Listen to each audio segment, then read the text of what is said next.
సంవత్సరం అయిపోయింది కదా, మర్చిపోయారు. మనం ఏం చేసా నమ్ముతాను. నిన్ను సత్తే నమ్మరు, అది గుర్తుపెట్టుకో. నువ్వు పిచ్చి కుక్కలాగా మాట్లాడితే మరి సమాధానం కూడా అలాగే ఉంటుంది.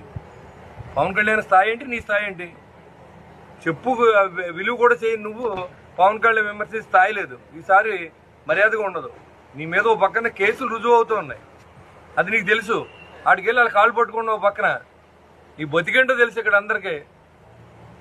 అది మానేసి నీ ఇష్టాసారం మాట్లాడితే మర్యాదగా ఉండదని నేను తెలియజేస్తా ఉన్నా. నా గురించి మాట్లాడతావు. నేను ఏ కంట్రీకి వెళ్తే నీకెందుకురా? నీకెందుకు అసలు? నీ గొడవని ఎవడన్నా పట్టించుకుంటున్నాడా? నీ మనుగడ కోసం, నేను బతుకున్నాను చెప్పడం కోసం ప్రెస్ మీట్లు పెట్టొద్దని చెప్తున్నా. నువ్వు ఏదైనా పెడితే దాని సమాధానం ఇంకా చాలా వరస్ట్గా ఉంటుందని కూడా నేను తెలియజేస్తున్నా. రోజే మాట్లాడుతుంది.